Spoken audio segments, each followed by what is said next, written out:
Hello बच्चों, आज हम छठी क्लास के लिए पांचवा चैप्टर प्रारंभिक आकारों को समझना के एक्सरसाइज 5.1 के सभी सवाल हल करेंगे। बड़े आसान हैं, मैं समझा रहा हूँ, इस तरह आप समझते चले जाइए।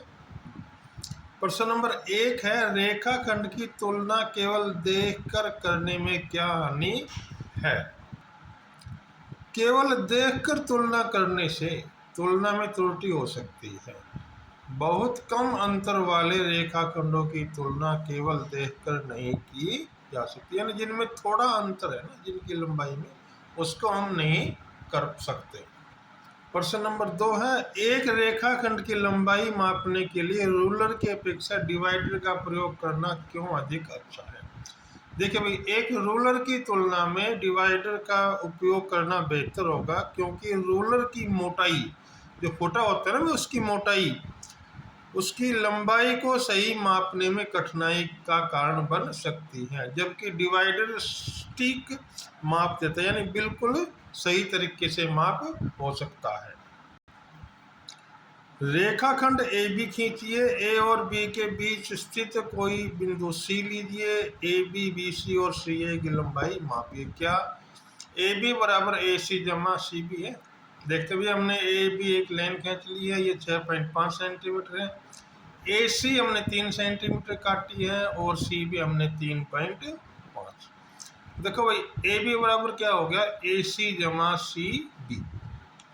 तो 6.5 बराबर 3 सेंटीमीटर जमा 3.5 सेंटीमीटर, इसलिए 6.5 सेंटीमीटर बराबर 6.5 सेंटीमीटर। इसलिए भाई ए बी बराबर ए सी जमा सी बी है। एक रेखा पर बिंदु ए बी सी इस प्रकार स्थित होगी। ए बी बराबर 5 सेंटीमीटर, बी सी बराबर 3 सेंटीमीटर और ए सी बराबर 8 सेंटीमीटर। इनमें से कौन सा बिंदु अन्य दोनों बिंदुओं के बीच स्थित है। तो बिंदु बताना तो दोनों के बीच में। तो हमने एक ए सी रेखा खींच ली है 8 सेंटीमीटर, ए बी खींच ली है 5 और बी सी खींच ली है 3। तो बीच में कौन सा बिंदु आया भाई, बी बिंदु आ गया।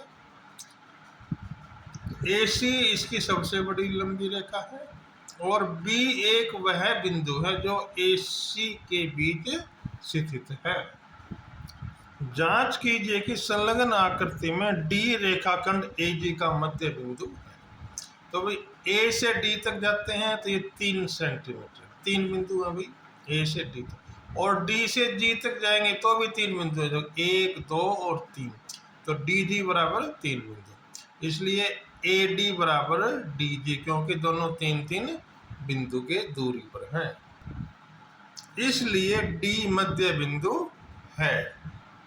प्रश्न नंबर 6 है, बी रेखाखंड ए सी का मध्य बिंदु है और सी रेखाखंड बी डी का मध्य बिंदु है, जहां ए बी सी डी एक ही रेखा पर स्थित है।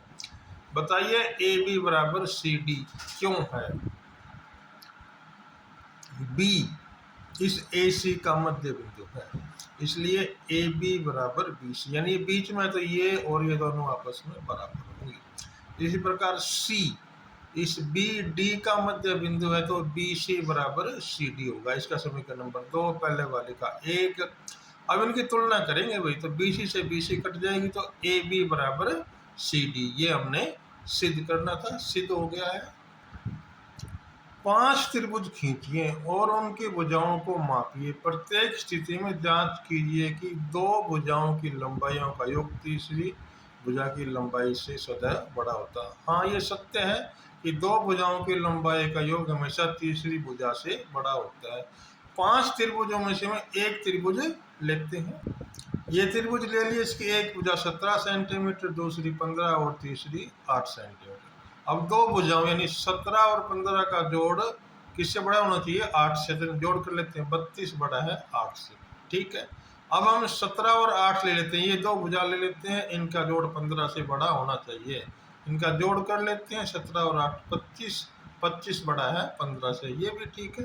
अब हम 30 लेते हैं, 15 और 8 का जोड़ कर लेते हैं, वो किससे बड़ा होना चाहिए, 17 से। तो 15 जमा 8 बराबर 23, 23 बड़ा है 17 से। इस प्रकार ये क्वेश्चन ठीक हुआ।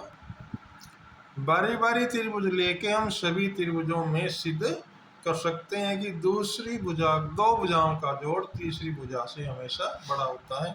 उम्मीद है सभी को ये एक्सरसाइज समझ में आ गई होगी। अगर नहीं आए तो एक बार दोबारा देख लें, बड़े आसान तरीके से समझाई गई है।